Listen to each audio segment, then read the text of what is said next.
اللہ تبارک و تعالیٰ نے سکون بھی دین میں رکھا ہے اور عزت بھی دین میں رکھی ہے۔ جو آدمی دو گھروں کا مسافر ہوتا ہے وہ پریشان رہتا ہے۔ دنیا میں سب سے زیادہ بے سکون وہ لوگ ہیں جن کے پاس علم ہوتا ہے پر عمل نہیں ہوتا، وہ ضمیر کے قیدی بن جاتے ہیں۔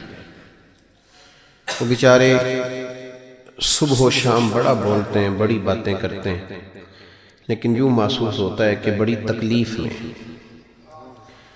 حضرت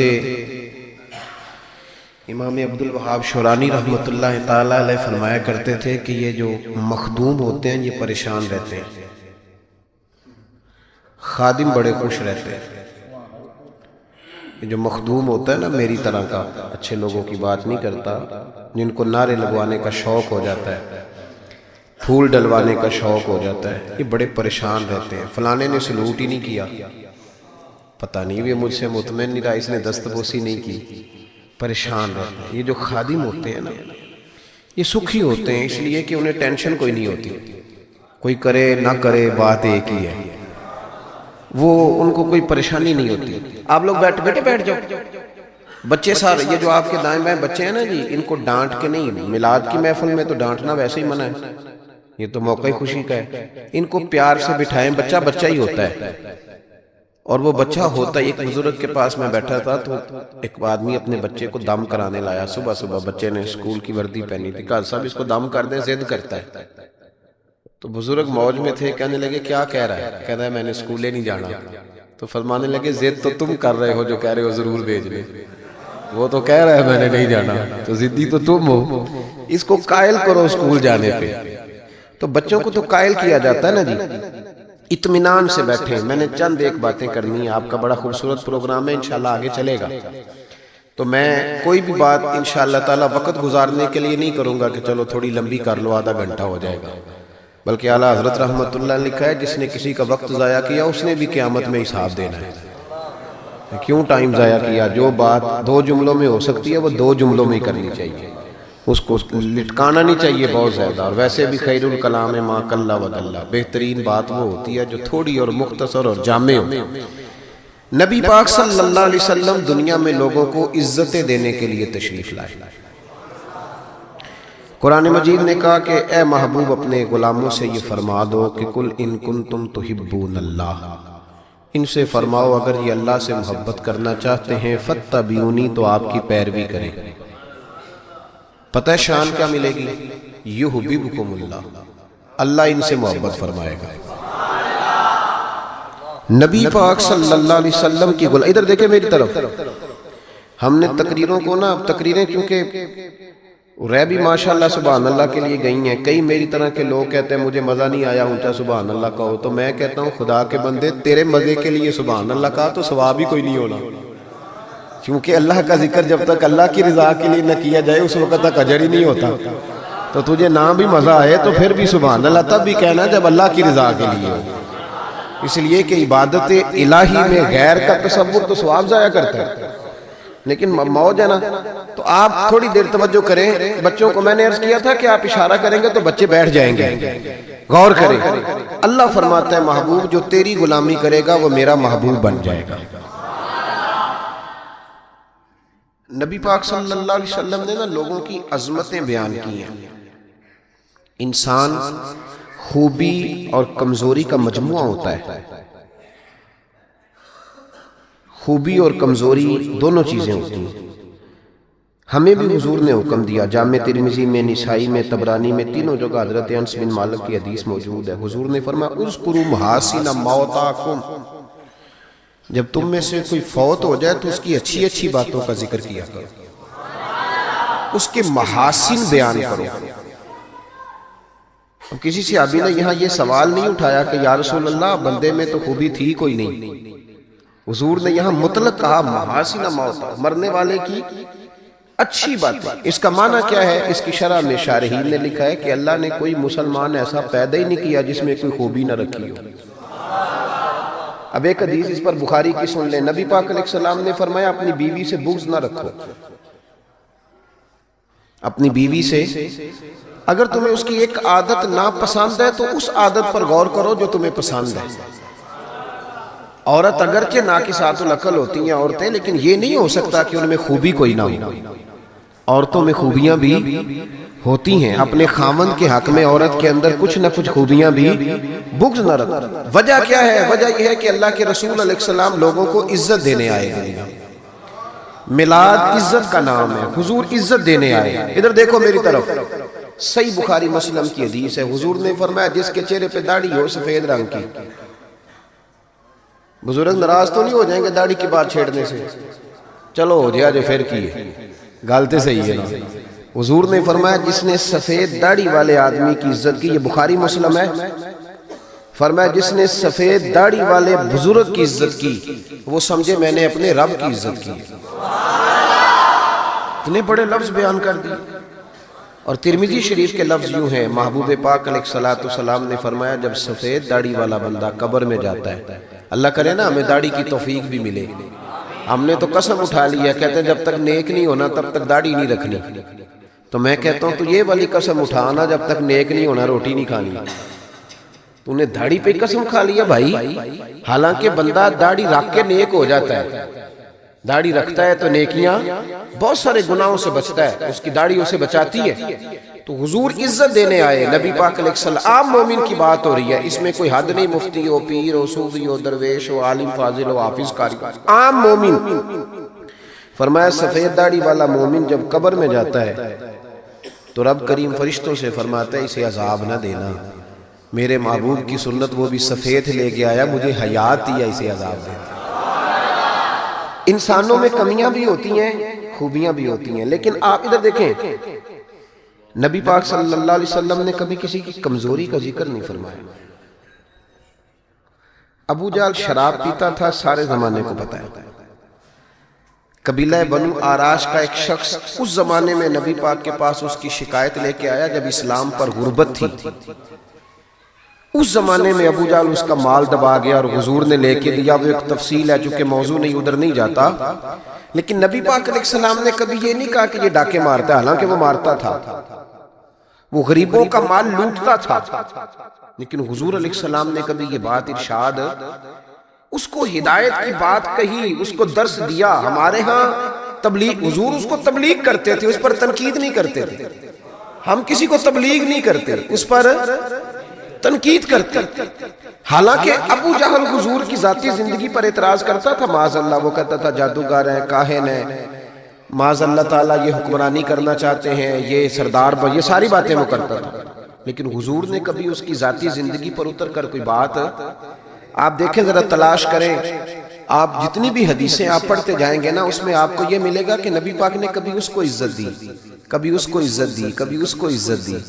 لیکن کبھی کسی شخص کی کوتاہی حضور نے بیان، کبھی کسی شخص کے بارے میں یہ رویہ. حضور عزتیں دینے آئے دنیا، عزتیں دینے آئے. بتائیے حضرت ابوبکر صدیق کو حضور علیہ السلام نے صدیق اکبر کہا، لقب دیا.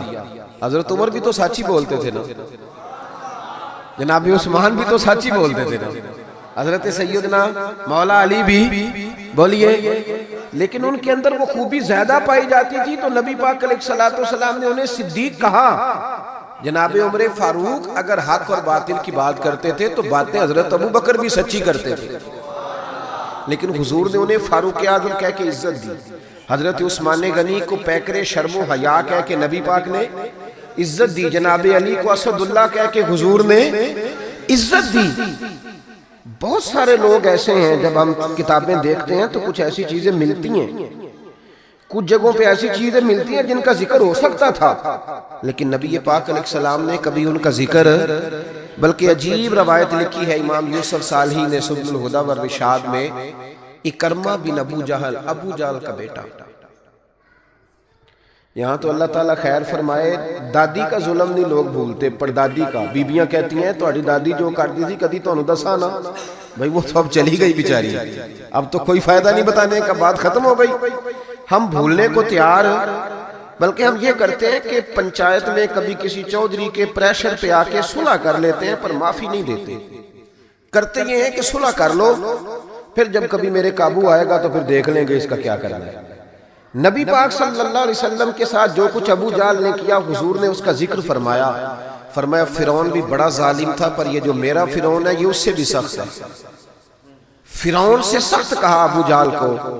لیکن جب اکرمہ بن ابو جہل نے کہا نا میں کلمہ پڑھنا چاہتا ہوں, ناراض نہ ہونا, ہم عزت نہیں دے پا رہے. جو 99 خوبیاں ہیں لوگوں کی وہ چھپ جاتی ہیں پر ایک خامی ساری دنیا دیکھتی ہے. یہ ہمارے اندر کی وہ کمزوری ہے جس نے ہمارے علماء اور مشائخ اور بزرگوں تک کو معاشرے کے اندر بدنام کر دیا ہے. ہم نے وہ ایک خامی تو دیکھی پر اس شخص کی ساری زندگی کی خوبیاں چھوڑ دی. تیری نظر ایک خامی پہ گئی ہے, اس کا مطلب ہے تیرا اس مکھی سے تعلق ہے جو صرف گند پہ بیٹھتی ہے, پھول اسے نظر ہی نہیں آتا. ہماری ہر محفل میں جب کوتاہیاں ڈسکس ہوں گی تو پھر دنیا میں اچھا کون بچے گا؟ رسول کریم عزت دینے آئے. سنو اور یاد رکھو, اکرمہ بن ابو جہل کے بیٹے کلمہ پڑھنے آ رہے ہیں. میرے قریب رسول حضرت ابو بکر صدیق فرماتے ہیں میں اس دن اتنا رویا کہ میری داڑھی آنسوں سے بھر گئی. نبی کریم فرمانے لگے بھئی مجھے خبر ملی ہے کہ اکرمہ کلمہ پڑھنے آ رہا ہے, آؤ ذرا سارے بیٹھو میری بات سنو, حضور حکم کریں.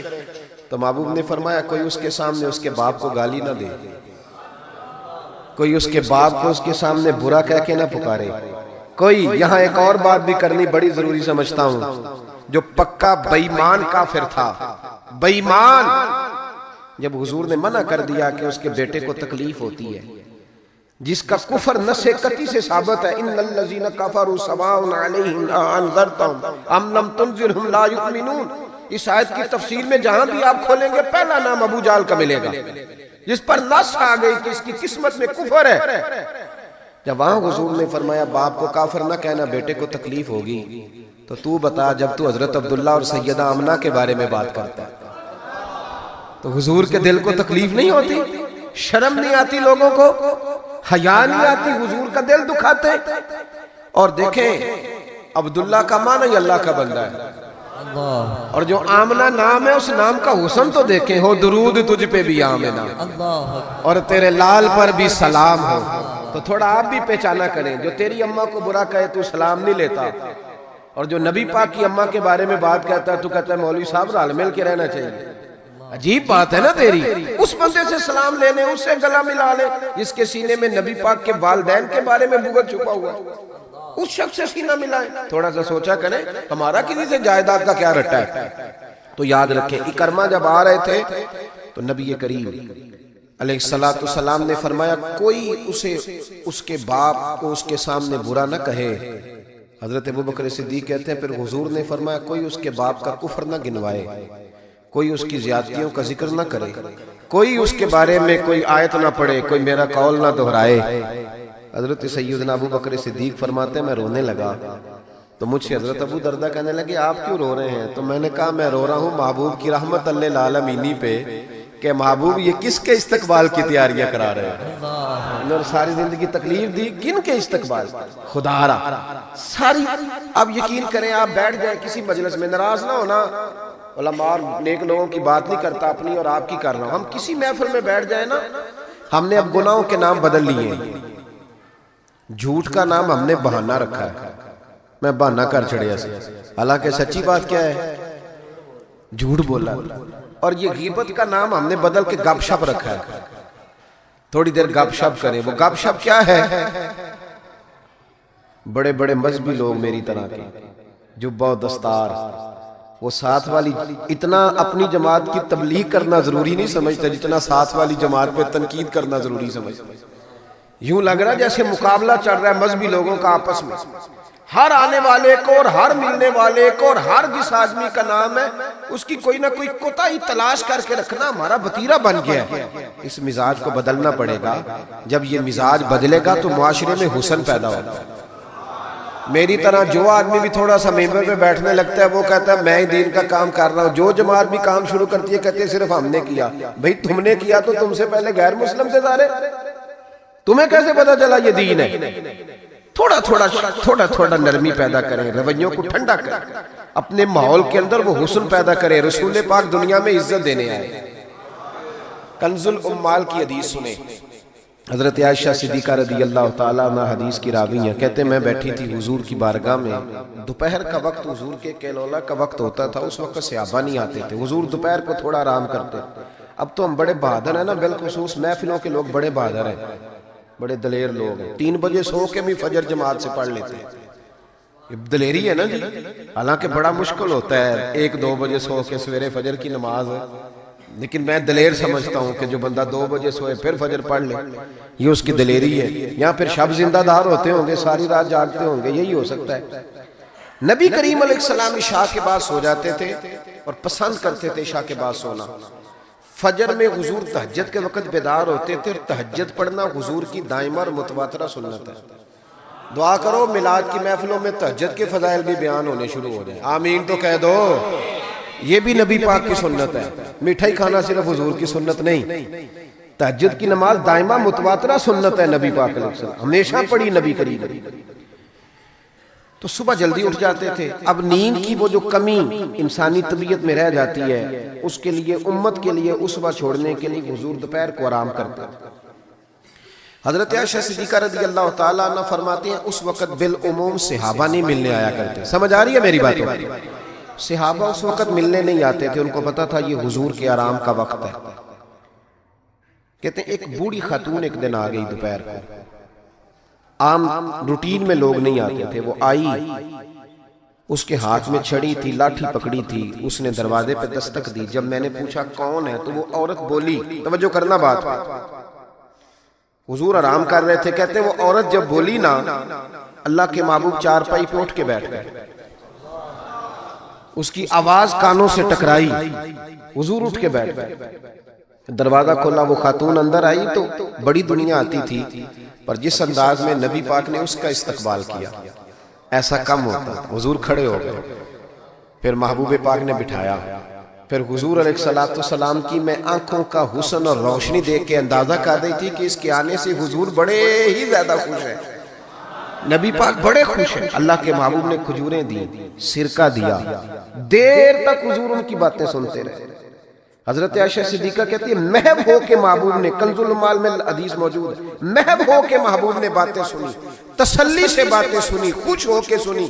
2 قسم کے مہمان آتے ہیں نا، ایک مہمان فون کرتا ہے تو بندہ کہتا ہے میں کوئی نہیں گھر، پھر کبھی آنا، اور ایک مہمان ایسا ہوتا ہے جسے بندہ کہتا ہے اتنی بھی جلدی کیا ہے، ذرا ٹھہر جائیے، تھوڑا رک جاؤ، چائے بن رہی ہے۔ قسمیں ہوتی ہیں مہمانوں، کچھ مہمانوں سے دل لگا ہوتا ہے، دل کرتا ہے بیٹھے رہے، ذرا تھوڑا اور بیٹھے، یار تو نہ جایا کر، تو بیٹھا رہا کر۔ ہوتے ہیں کچھ لوگ۔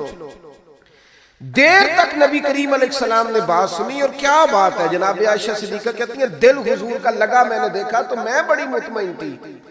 اس خاتون نے کہا کہ اب میں نے جانا ہے، لگ رہا تھا کہ حضور چاہتے ہیں ابھی رکے، لیکن اس نے جب کہا نہ جانا ہے تو حضور نے فرمایا ٹھیک ہے۔ جب وہ جانے لگی تو حضور نے تحائف جمع کیے اور جناب بلال حبشی کو فرمایا ان کے ساتھ جاؤ اور چھوڑ کے آؤ۔ جناب عائشہ صدیقہ رضی اللہ تعالیٰ عنہ فرماتی ہیں پھر وہ دیکھیں حضور عزت کس طرح دیتے ہیں، کہتے ہیں وہ خاتون چلی گئی، میرا خیال تھا کہ حضور اب مسجد جائیں گے، جب رات کو آئیں گے نا بعد از عشاء تو پھر پوچھوں گی حضور یہ کون تھی، لیکن محبوب تو گئے نہیں، لیٹ گئے۔ میں اٹھ کے قدموں میں بیٹھی تو حضور کی مقدس آنکھیں کھلی ہوئی، میں نے عرض کی حضور یہ کون خاتون تھی، اور میں نے آپ کو تھوڑا انفرادی دلچسپی لیتے دیکھا، حضور کون تھی؟ جب میں نے پوچھا تو حضور کی آنکھوں میں آنسو چمکنے لگے، حضور اٹھ کے بیٹھے اور فرمانے لگے عائشہ یہ میری پہلی زوجہ ختیجہ الکبریٰ کی سہیلی تھی، یہ ختیجہ کی سہیلی تھی، اور فرمایا جب ہم مکے میں رہتے تھے تو یہ آیا کرتی تھی، ختیجہ اس کا پرتک پاک استقبال کرتی تھی، اسے کھجوریں کھلاتی تھی، دودھ پلاتی تھی، پھر یہ باتیں سناتی تھی تو ختیجہ اس کی باتوں کا جواب دیتی تھی۔ فرمایا آج اس کی آواز کانوں سے ٹکرائی ہے تو ساری یادیں پھر سے تازہ ہو گئی ہیں۔ فرمایا میں نے اس کے ساتھ وہی سلوک کرنا چاہا ہے جو فاطمہ کی اماں کرتی تھی، میں نے وہی عزت دینی چاہیے جو وہ دیتی تھی۔ اور حدیث کا آخری جملہ اتنا شاندار ہے کہ اس جملے کو یاد کر لے تو دستور بن جائے ہمارے لیے۔ محبوب نے فرمایا عائشہ حسن العہد من الایمان، تعلق اچھے طریقے سے نبھانا یہ بھی ایمان کا حصہ ہے۔ حسن العہد من الایمان، اچھے طریقے سے تعلقات نبھانا، وعدے نبھانا، عہد نبھانا، یہ بھی ایمان کا حصہ ہے۔ بھائیو، حضور نے عزت دی، نبی کریم نے وقار دیا، حضور ہر آنے والے کو عزت دیتے، احترام کرتے۔ ہمارے ہاں ایک بات چلتی ہے، میری طرح جو لوگ پیر کہلانے لگتے ہیں یا مولوی کہلانے، ان کا ایک بات چلتی ہے، کہتے ہیں میں کیسے جاؤں، میں تو کنواں ہوں تو پیاسے خود آئیں، میں خود جاؤں جا کے کسی کو۔ ہمارے ہاں بھی اشتہار چھپتے ہیں، دروازہ دستک دے کے کوئی دعوت نہیں دیتا کہ آج محفل ہے آ جانا، یہ رواج نہیں ہے ہمارا۔ حالانکہ اشتہار چھپانا تو بدعت ہے، چلو بدعت حسنہ کر لیں، یہ الگ بات ہے کہ اس والی بدعت پر مولوی کوئی نہیں بولے گا، چونکہ سب کے نام لکھے ہوتے ہیں نا، ان کے بھی لکھے ہوتے ہیں، لہذا اس بدعت کا ذکر نہیں کرتے۔ حالانکہ حضور کے زمانے میں اشتہار، صحیح بات کہہ رہا ہوں، اس کا نام نہیں لیں گے، چونکہ ان کا بھی موٹا کر کے لکھا ہوتا ہے نا اشتہار پہ نام، تو فائدہ ہے، اس کا ذکر نہیں کریں گے۔ اشتہار چھاپنا تو بدعت ہے، چلے بدعت حسنہ صحیح، دروازے پہ جا کے دین کا پیغام دینا یہ تو حضور کی سنت ہے، لیکن وہ شان میں کمی آتی ہے نا، وہ کیسے کو جائے، کہتے ہیں جی ہم جناب کنویں ہیں تو پیاسے خود آئیں، تو نبی پاک نے تو یہ فلسفہ نہیں بیان کیا، حضور تو طائف چلے گئے تھے، حضور تو تبوک چلے گئے تھے، نبی پاک سے بڑا کنواں بھی کوئی ہو سکتا ہے؟ اے ساقی تیری خیر تیرے میں کدے کی خیر، ایسی پلا کہ جس کا نشہ عمر بھر رہے، ایسا بھی کنواں کوئی ہو سکتا ہے؟ لیکن موج ہے نا ہماری، ہم ان باتوں میں اڑ گئے۔ اس کا نقصان یہ ہوا ہے کہ وہ جس کا شوق ہوتا ہے وہ تو آ جاتا ہے، لیکن سب کا شوق نہیں ہوتا، کچھ کا شوق بنانا بھی پڑتا ہے، اس کے دروازے پہ جانا بھی پڑتا ہے۔ تو نبی رحمت سید عالم صلی اللہ تعالی علیہ وآلہ وسلم لوگوں کو عزت دیتے، حضور وقار دیتے، آنے والے کا اکرام کرتے۔ حضرت ابوبکر صدیق رضی اللہ تعالیٰ عنہ فرماتے ہیں مجھے ایک بڑا دکھ تھا، میرے بچے بھی مسلمان تھے، پوتے بھی مسلمان تھے، نواسے بھی حضرت صدیق اکبر کے جناب عبداللہ ابن زبیر سے آبی ہوئے، نواسے تھے۔ فرماتے ہیں کہ میری ساری نسل مسلمان تھی، دل کرتا تھا میرے ابا جی بھی کلمہ پڑھ گئے، ان کا نام تھا ابو قحافہ، وہ کلمہ نہیں پڑھتے تھے اور آنکھوں سے نابینا تھے، اور باپ ہی ہوتا ہے نا۔ جس دن حضرت ابوبکر صدیق رضی اللہ تعالیٰ عنہ ہجرت کے وقت آئے ہیں نا، تو کہتے ہیں گھر کے اندر ایک چھوٹا سا گڑا بنایا ہوا تھا، ٹویا، اس میں اشرفیاں دینار رکھتے تھے اور اوپر میں کوئی موٹا کپڑا ڈال دیتا تھا۔ فرماتے ہیں جس دن میں نکلنے لگا تو میرے پاس بہت زیادہ پیسے تھے، میں نے سارے نکال لیے اور چھوٹے چھوٹے روڑے ڈال دیے، اوپر میں نے اسی طرح بوریا ڈال دیا، اور جناب اسماء سے کہا کہ ابا جی نے پوچھا نا کہ ابوبکر سارے پیسے تو نہیں لے گیا؟ دادے پوتیوں کے بھی بڑے سگے ہوتے ہیں نا، پوتریاں بھی کچھ چھڑے آ کے سارے لے گیا، پوچھا نا سارے تو نہیں لے گیا؟ تو تم چپ رہنا، وہ خود اٹھ کے جائیں گے نا تو اوپر ہاتھ لگائیں گے تو ان کو احساس ہوگا پیسے ادھر ہی ہے، یہ حکمت ہے۔ اتنا وہ خیال کرتے تھے لیکن کلمہ نہیں پڑھتے تھے۔ حضرت ابوبکر صدیق کہتے ہیں میرا بڑا دل کرتا تھا وہ کلمہ پڑھے۔ ایک دن وہ بول ہی پڑے ہجرت مدینہ کے بعد، کہنے لگے ابوبکر میں مان گیا ہوں تیرے رسول واقعی سچے، چل یار مجھے لے چل، میں بھی مصطفیٰ کا کلمہ پڑھا۔ حضرت ابوبکر فرماتے ہیں میری تو عید بن گئی کہ میرا تو گھر بن گیا نا، اب میرے ابا جی بھی وہاں آ گئے جہاں سارا گھرانہ کھڑا تھا، کہا کلمہ پڑھنا چلو۔ کہتے میں نے اپنے والد کا ہاتھ پکڑا اور آج جس طرح پکڑا مجھے مزہ آ گیا۔ سنو اور یاد رکھنا، ہمارے لیے تو مشکل ہو گیا ہے، ہم عزت لینے کے قائل ہیں، دینے کے نہیں۔ کہتے ہیں جب میں مسجد نبی میں حضور کو لے کے آیا، اپنے والد کو لے کے آیا نا حضور کی بارگاہ میں، نبی کریم منبر پہ بیٹھے تھے، ابھی کلمہ پڑھا نہیں، پڑھنے آئے ہیں۔ کہتے ہیں حضور منبر پہ بیٹھے تھے، میں اپنے نابینا اور بوڑھے والد کو لے کے آیا، نبی کریم اٹھ کے کھڑے ہو گئے۔ کسی کو عزت دینے سے عزت بڑھتی ہے، کم نہیں ہوتی۔ کوئی عرض نہیں، کوئی عرض نہیں، اگر آپ ابا جی کے آنے پہ کھڑے ہو جائیں تو اپنے ابا جی ہیں، کوئی مسئلہ نہیں، کوئی عرض نہیں۔ اگر قاری صاحب جو مسجد کے امام ہے، چلو ہم سے تنخواہ ہی لیتے ہیں، پر قاری صاحب کو نہ دیکھو، اس ممبر کو دیکھو جس ممبر پر وہ بیٹھتے ہیں، کوئی مسئلہ نہیں بھائی، ٹھیک ہے تو چودھری صحیح، ہم تو قاری صاحب کو سوٹ بھی 27ویں کو دیتے، کیوں پلا 27ویں تے دیندے ہو نا اتنے بھی، اس واسطے کہ کدے سواں کے پار نہ لین، کیونکہ 27ویں تو بعد تے درزی پڑھدا ہی کوئی نہیں، تو کہندے ہیں ساڑھے نال دا پا لیا تے نال رل جائے گا، اس کو وہ والا نہیں دینا، 27ویں پہ دیتے۔ کس کس بات کا ذکر کیا جائے؟ عزیز دوست یاد رکھ اور سمجھ، اور اب تو پیروں سے بڑا شکوہ ہے، بہت سارے پیر بھی کہتے ہیں مولویاں کول کی ہے. میں کہ خدا دے بندہ جڑا مولوی ہوندا ہے او دے کول ہی تو سارا کچھ ہوندا ہے. انما یخشى اللہ من عبادہ العلماء. اللہ کریم فرما رہا ہے کہ جو میرے عالم بندوں میں سے عالم ہے وہ اللہ سے ڈرتے ہیں. تو کس قسم کی بات کر رہا ہے؟ بہرحال یہ عنوان نہیں، ورنہ اس پہ بات کرتا. نبی کریم اٹھ کے کھڑے ہوئے تو حضرت صدیق اکبر عرض کرنے لگے یا رسول اللہ میرے والد کلمہ پڑھنے آئے. یہ لفظ ساری زندگی یاد رکھنا، بھولنا نہ. عرض کی حضور ابا جی کلمہ پڑھنے آئے. توجہ ہے میری بات پر؟ کلمہ پڑھنے آئے ہیں. پتہ ہے میرے محبوب نے کیا فرمایا؟ نبی کریم فرمانے لگے ابو بکر یہ بوڑھے بھی تھے، نابینا بھی تھے، بیمار بھی تھے، اگر ان کا ارادہ بن گیا تھا تو مجھے بتاتے میں گھر آ کے انہیں کلمہ پڑھا دیتا. نعرہ تکبیر، دونوں ہاتھ اٹھا کے نعرہ رسالت، تاجدار ختم نبوت، تاجدار ختم نبوت. اور میرے اعلیٰ حضرت فاضل بریلوی رحمت اللہ لکھا، ادھر دیکھو میری طرف. اعلیٰ حضرت نے لکھا ہے تو نبی پاک کا لباس پہن لے رب تجھے عزت دے دے گا. کوئی نہیں سمجھ آئی آپ کو بات کی؟ ایک کئی منڈے پینٹ کوٹ پا کے ساڑھ سے روح پاندے کہنے قاری صاحب تسی پڑھے کنہ ہو؟ تو عالم اگر بتائے نا کہ میں درس نظامی کیا کہنے نہیں وہ تو ٹھیک ہے پڑھے کنہ ہو. کمال موقعی پہ درس نظامی کے عالم سے پڑھے کنہ ہو. تیری نظر بی اے پڑھے ہی بندہ پڑھیا ہوندہ ہے پاہمیں وہ 6 باری سیپلیاں دے کے پاس ہویا ہوگا. کیا تماشا ہے؟ اس تماشے سے باہر آ نبی پاک صلی اللہ علیہ وسلم. ادھر دیکھو میری طرف. میں تو شکوہ کرتا ہوں کئی دفعہ اپنے نعت خانوں سے بھی اور نقیب سے بھی اور قاری صاحب سے. میں کہتا ہوں ساری عزت نبی پاک کے نام پہ، اور تو کہہ رہا ہے چھوٹی داڑھی میں سونا لگوں گا.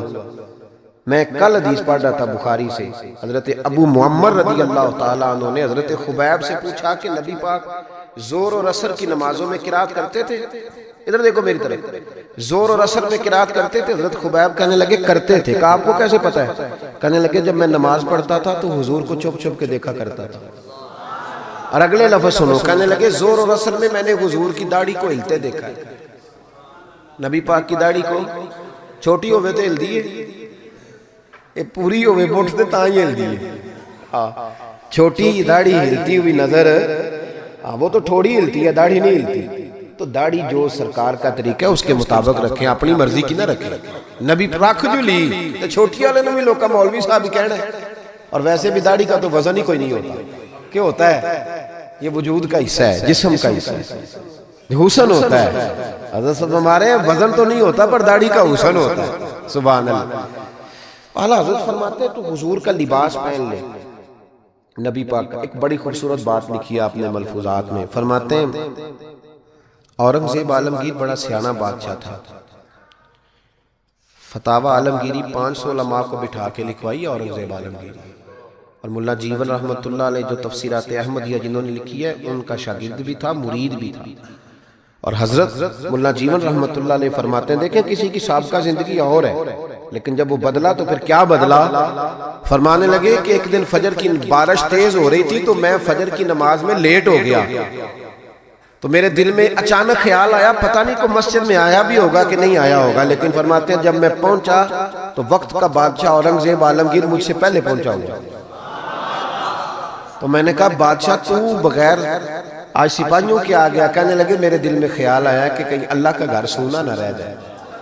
سپاہی بھی نہیں چل رہے تھے جو کہ بارش تیز تھی. یہ ذوق. اورنگزیب کے پاس ایک بندہ آ گیا، کہنے لگا بادشاہ میں مداری ہوں، بے روپیاں ہوں، میں روپ بدل کے دکھاؤں گا تو اس سے انعام لوں گا. اس کو اعلیٰ حضرت نے لکھا ہے اور بھی کئی لوگوں نے لکھا ہے روپ بدل کے دکھاؤں گا تو انعام لوں گا. اورنگزیب کہنے لگا مجھے نہیں تو دھوکہ دے سکتا. وہ تو پاکستان کے بادشاہ نا جن کو بعد میں سمجھ آتی ہے بنا کیا ہے. کہتے پتہ ہی نہیں چلا، تحقیق کریں گے تو پتہ کریں گے. فوراً کمیٹی بن جاتی ہے. پھر وہ کمیٹی کدھر جاتی ہے یہ بھی اللہ ہی بہتر جانتا ہے، وہ کس کھاتے میں کمیٹی جاتی ہے. اورنگزیب عالمگیر سے کہنے لگا میں روپ بدل کے دکھاؤں گا، اگر آپ نہ پہچان سکے تو انعام لوں گا. اس نے کہا چلو ٹھیک ہے تجربہ کر لو، میں بڑا انعام دوں گا. اورنگزیب ایک دن سفر پہ نکلنے لگے جہاد پہ، تو فقیر آیا کرتے تھے بادشاہوں سے مانگنے. اس نے بھی منہ ساری مونچھیں اور داڑھی صاف کر لی اور چہرے پہ سیاہی مال لی، کپڑے پھٹے پرانے پہن لیے. بادشاہ گھوڑے پہ گزرنے لگا تو بھکاریوں نے اپنے اپنے پیالے آگے کیے، اس نے کسی کو 5 روپے دیے، کسی کو 2 روپے دیے۔ جب بہروپی آیا تو اورنگزیب نے 10 روپے دیے، کہنے لگا تیرے آنے جانے کا کرایہ میں نے تجھے پہچان لیا، کچھ کر کے آ اگر کچھ کرنا ہے تو۔ تھوڑے دن کے بعد بادشاہ نے کہا کہ میں نے فوجی بھرتی کرنے ہیں، دوڑ لگانے والے لڑکے چاہیے۔ اس نے بھی ذرا مونچھیں بڑی کر لی اور لڑکوں کے بیچ دوڑ لگانے لگا۔ بادشاہ نے کہا وہ جو نوجوان دوڑ رہا ہے اسے بلاؤ۔ اس کو بلایا تو کہنے لگا یہ 10 روپے لے، تیرے آنے جانے کا کرایہ میں نے پہچان لیا۔ کچھ دنوں کے بعد بادشاہ نے کہا ٹیچر چاہیے، بھرتی کرنے ہیں، تو اس نے بھی جناح کیپ پہن لی، سمجھ لے مثال دے رہا ہوں، اچکن شچکن شیروانی پہن لی، چھڑی پکڑ لی، مونچھیں بڑھا لی، آ گیا۔ 2-3 بندوں کا انٹرویو ہوا، اس کی باری آئی تو اورنگزیب کہنے لگے 10 روپے دے لے اور نکل جا، میں نے تجھے۔ دلیل کیا ہے؟ حضور نے فرمایا اتقوا فراست المومن فإنه ينظر بنور اللہ، او کما قال نبی صلی اللہ علیہ وسلم، رواہ ترمذی۔ محبوب فرماتے ہیں مومن کی فراست قلبی سے ڈرو، وہ اللہ کے دیے ہوئے نور سے دیکھا کرتا ہے۔ بادشاہ پہچان لیتا۔ قصہ مختصر کے 2 سال بیت گئے، بس بات بھی سمیٹ رہا ہوں میں اپنے، 2 سال بیت گئے، 2 سال۔ بادشاہ ایک سفر پہ جا رہا تھا، فوج ساتھ تھی، 10,000 کا لشکر تھا۔ ایک پہاڑی کے پاس سے بادشاہ گزر رہا ہے تو بادشاہ نے دیکھا کہ ترچھی سی چٹان ہے، پہاڑی ہے، تو لوگ جا بھی رہے ہیں آ بھی رہے ہیں، یہاں کیا ہے؟ انہوں نے کہا جی ایک درویش بابا بیٹھا، لوگ دعائیں کراتے ہیں۔ پرانے سارے لوگ یہ اللہ والوں کو مانتے تھے، یہ ڈائریکٹ والے ابھی آئے ہیں، سارے اللہ والوں کو مانتے تھے۔ اورنگزیب عالمگیر کہنے لگا میں بھی اچھے کام جا رہا ہوں، میں بھی دعا نہ کرا لوں۔ بڑی بادشاہ آپ کو پتہ ہے نازک مزاج ہوتے ہیں، ہمارے ہاں تو پیر اور پیرزادے بھی بڑے نازک مزاج ہوتے ہیں۔ 6 لوگوں نے ٹیشو پیپر پکڑے ہوتے ہیں پیر صاحب کے بیٹے کے، 4 آدمیوں نے جوتے، پھر یہ شہزادہ کیسے جہاد کرے گا؟ اسی لیے اس کو تھوڑی سی گرمی لگتی ہے تو فٹافٹ مان جاتا ہے، کسی میدان میں کھڑا نہیں رہ سکتا، اس کے لیے مشکل ہوتا ہے۔ آمدام برسرے مطلب وہ بادشاہ بڑی مشکل سے، بوڑھا بھی ہو گیا، نازک مزاج بھی تھا، اوپر چڑھا پہاڑی پہ۔ جب اوپر گیا تو پوچھا جناب ملنا ہے پیر صاحب سے؟ انہوں نے کہا لائن لگی ہوئی ہے، تو بھی لائن میں لگ جا۔ ہمارے پیر صاحب کا کوئی طریقہ نہیں، بادشاہ امیر غریب سارے لائن میں لگ کے ملتے ہیں۔ بادشاہ لائن میں لگ گیا، 50 آدمی کھڑے تھے۔ اب 50 کے بعد باری آئی، عطایات کی حالت میں بابا جی کے آگے بیٹھ گیا، بابا جی کا جبہ کبہ دستار، میں جہاد کے لیے جا رہا ہوں۔ بزرگوں نے ہاتھ اٹھائے، دعا مانگی، پھر 2-3 نصیحتیں بھی کر دیں کہ بیٹا دیکھنا اگر کسی وجہ سے خدا نہ خواستہ ناکامی ہوئی تو مایوس نہ ہونا، کامیابی ملی تو تکبر نہ کرنا، اور تھپکی دی۔ بادشاہ الٹے قدم جب غار سے نیچے اترا تو پلو جھاڑ کے کھڑا ہو گیا، کہنے لگا آج نہیں نہ پہچانا تو نے، لا میرا انعام، آج نہیں نہ پہچانا۔ بادشاہ کہنے لگا آج تو مروا دیا یار تو نے، کہاں میں چڑھا کہاں میں رکا، تھک گیا، گرمی کتنی ہے، بہرحال مزہ آیا، اورنگزیب کو دھوکہ دیا، مزہ تیرا پورا آیا، بتا تو کیا لے گا؟ ہیرے جو سب سے قیمتی ہوتے تھے نا وہ بادشاہ اپنے تاج میں لگوایا کرتے تھے۔ کہنے لگا وہ جو تیرے تاج میں ہیرے لگے ہیں نا وہ چاہیے۔ بادشاہ نے کہا یار تو نے اورنگزیب کو دھوکہ دیا، بات بہت بڑی ہے، وہی مل جائیں گے۔ اس نے تاج اتار کے بہروپیے کے قدموں میں رکھا اور کہنے لگا یہ تو نے مانگا ہے نا، میں جہاد سے واپس آتا ہوں تو دوبارہ آنا، اپنی مرضی سے بھی تجھے دوں گا، تو نے حد کر دی۔ جب اس نے دیا اور بادشاہ نے رخ پھیرا تو بہروپیے نے آواز دی، کہنے لگا بات سن یار۔ بادشاہ نے چہرہ بدلا تو کہنے لگا اپنا تاج لے جا، ضرورت نہیں۔ اس نے کہا تجھے کیا ہوا؟ کہنے لگا نہیں ضرورت، لے جا۔ بات کیا ہے، 2 سال ہو گئے تجھے محنت کرتے، تو نے کتنے روپ بدلے اور آج ملا ہے تو تو کہتا ضرورت نہیں۔ بہروپیہ رو پڑا اور کہنے لگا بادشاہ میں نے اپنے نبی پاک کا لباس نا جھوٹ موٹ پہنا، جھوٹ موٹ کی پگڑی، لوگوں کی جیبوں پہ ڈاکہ ڈالنے کے لیے جھوٹ موٹ کی داڑھی، جھوٹ موٹ حضور کا لباس پہنا جھوٹا، اور تیرے جیسے بادشاہوں کے تاج میرے قدموں میں آ گئے ہیں۔ اگر میں سچ مچ رسول اللہ کا غلام بنوں گا تو اللہ کتنی شانیں عطا فرمائے، سچ مچ بنوں گا تو رب کیا دے گا۔ بہلتے کس جگہ جی اپنا بہلانے کہاں جاتے، تیری محفل سے اٹھ کر تیرے دیوانے کہاں جاتے، خدا کا شکر شمع رخ لیے آئے ہو محفل میں، اگر پردوں میں چھپے رہتے تو پروانے کہاں جاتے، خدا آباد رکھے سلسلہ یہ تیری نسبت کا، وگرنہ ہم بھری دنیا میں پہچانے کہاں جاتے۔ اور اعلیٰ حضرت فرمانے لگے فرشتے بھی کرتے ہیں تعظیم میری، فدا ہو کہ ان پر یہ عزت ملی ہے۔ عزتیں دروازہ رسول پہ ہیں۔ باقی کوئی شخص کہتا ہے میں دولت کے بل بوتے پہ عزت حاصل کر لوں تو وہ تیری دولت کی عزت ہے، تیری ذات کی نہیں۔ جو کہتا ہے میں کرسی کے بل بوتے پہ عزت حاصل کر لوں تو میاں جب تک تو کرسی میں ہے تب تک تیری عزت ہے۔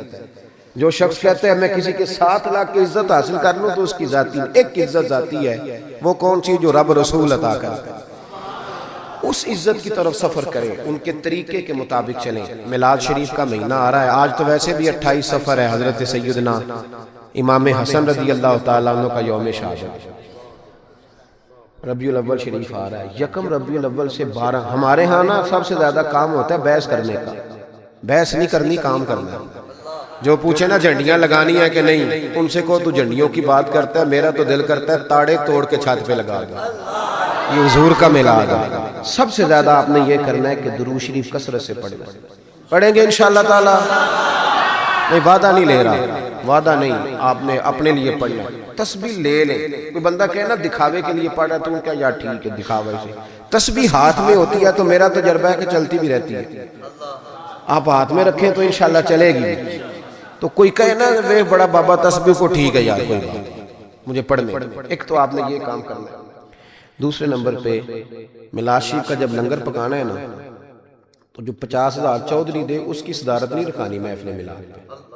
جو محلے کے غریب لوگ ہیں انہیں فرنٹ سیٹ پہ بٹھانا ہے۔ ہماری محفل میلاد میں بھی جس کے ہاتھ میں نوٹوں کی دتھی ہوتی ہے اس کا سارا کچھ ہوتا ہے۔ غریب میلاد کی محفل میں بھی پیچھے بیٹھتے ہیں، جن کے کپڑے میلے انہیں آگے بٹھاؤ تاکہ پتہ چلے کہ نبی پاک ان لوگوں کو عزت دینے تشریف لائے۔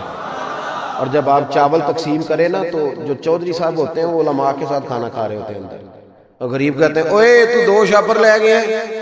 مہربانی کریں غریبوں کو بٹھا کے لنگر دیں، اور ہو سکے تو ان کے گھروں میں پہنچا کے کوشش فرمائیں میلاد میں عزت دیں۔ اور تیسری بات، نبی پاک نے سب سے زیادہ بیٹیوں کی بات کی ہے۔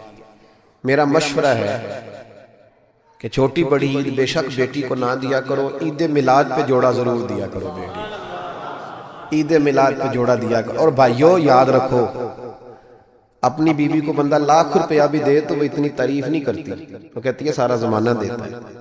بہن کو بندہ 600 کا جوڑا دیا ہے نا کبھی جا تو وہ رو کے قبول کرتی ہے اور کہتی ہے میرا بھائی بڑا نیک ہے، میرا خیال کرتا ہے۔